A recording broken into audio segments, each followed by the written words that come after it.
With Zaira Olivier, we are coming to you live from our studios, Creative Tucson Studios in Downtown Tucson. First, let's talk local headlines. In November, Arizona voters approved Proposition 206, which increases Arizona's minimum wage to $10 per hour, eventually to $12 in 2020, and requires Arizona employers to provide paid sick time to all of their employees. Starting July 1st of this year, employees are entitled a minimum of 1 hour earned paid sick time for every 30 hours worked for employees with employers of 15 or more.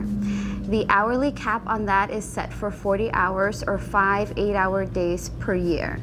Employees of employers with fewer than 15 employees are entitled to the same hour earned for every 30 hours, except they are only allowed to use 24 hours a year or 3 days a year unless the employer sets a higher limit.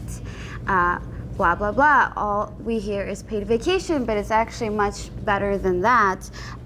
In this proposition, paid sick time can also be used for other reasons, such as reasons tied to domestic violence, reasons tied to sexual abuse, stalking, closure of your child's school, or even closure of your work. A lot of times restaurants get shut down for public health reasons, and folks are left without pay for however long that restaurant is closed. So these paid hours can be used for meeting with attorneys, arranging shelter services, or securing safe housing. So good job to everybody who voted on Prop 206, and good job to everybody that worked on that campaign. Now to move on for national and international news, the president of Egypt passed a law that imposes strict new regulation on aid groups in the country. Critics say that the new rule serves to expand President Sisi's crackdown on free speech and human rights activities before next year's elections. The law establishes a new committee to oversee the thousands of Egyptian aid groups, along with the 100 or so of foreign financed organizations. Sisi had been reluctant to sign the law because of condemnation from U.S. Senators John McCain and Lindsey Graham. Weird. But a newfound friendship with Donald Trump, which bloomed during Trump's recent visit, where Trump actually complimented Sisi's shoes, which made headlines, and gave Sisi the confidence to establish a strict new law. Egyptian human rights activists say that the committee will only be in place to provide obstacles for rights groups. Also last week, Sisi banned several websites from the country, including Al Jazeera, the Arabic version of the Huffington Post.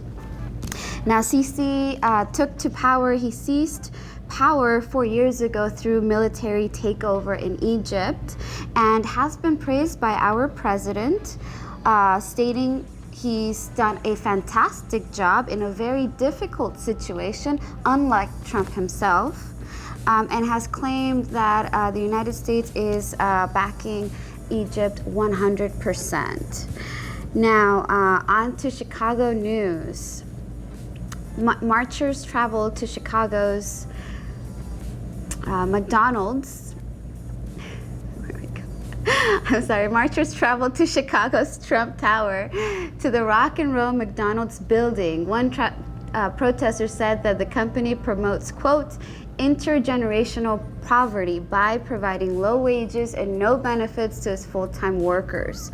The protest took place a day before the company's annual shareholders meeting and was part of the union-backed Fight for 15 movement, which demands a $15 federal minimum wage. The group also plans to protest tomorrow in front of the shareholder meeting in the company's home base of Chicago. Now, to that point, I'd like to just point out that last year, McDonald's actually had a 35% increase in profits in their very first quarter in 2016 just by selling Egg McMuffins all day long. 35% in profit increase. Alone, they just As an example, the third quarter earnings for last year, this is just the third quarter, was $6.2 billion in profits. There is absolutely no reason why McDonald's should not be paying $15 minimum wage to all of their employees, or for the very minimum, providing livable wages and benefits as well to their full-time employees. There is plenty of money there to go around. Just add another breakfast item to your menu all day long if you can't find the money for it. So moving on to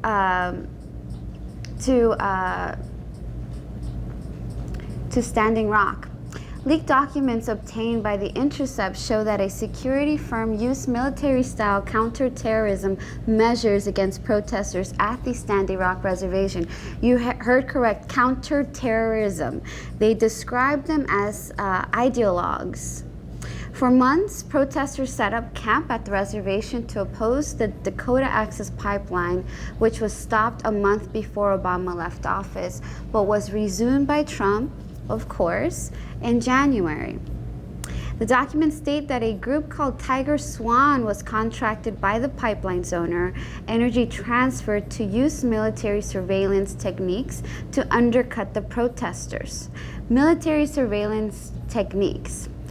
The language used in the document make the protesters sound as if they're still in the battlefield, as the reports draw comparison to the protesters and jihad fighters during the Soviet war in Afghanistan.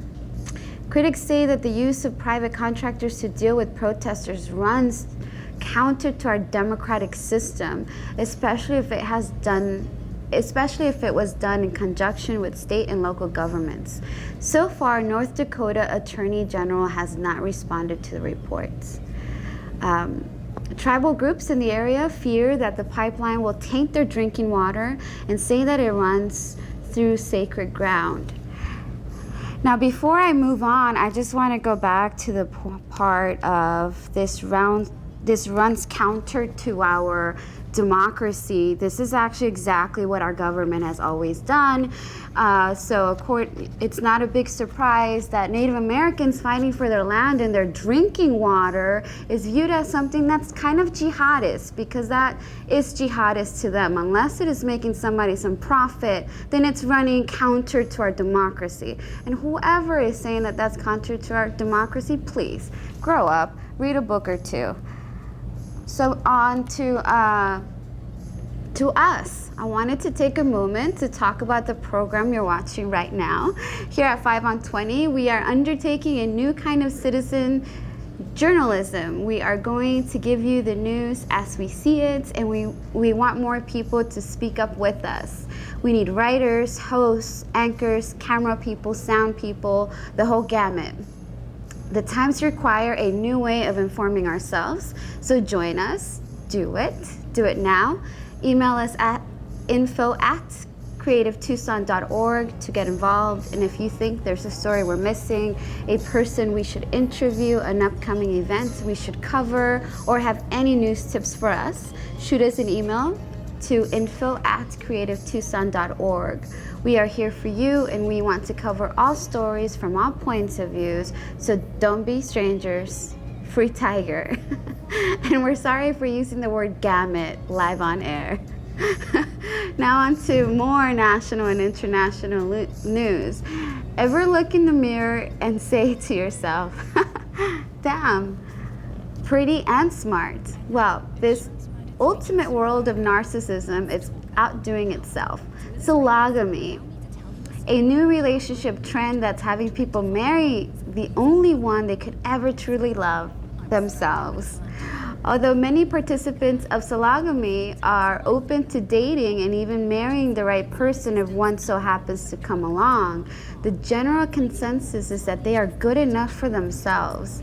It seems to me like sologamists are taking extreme measures to dance around the annoying and awkward question that comes around the general age of participants of the practice, mid to late 30s, of, so why are you still single?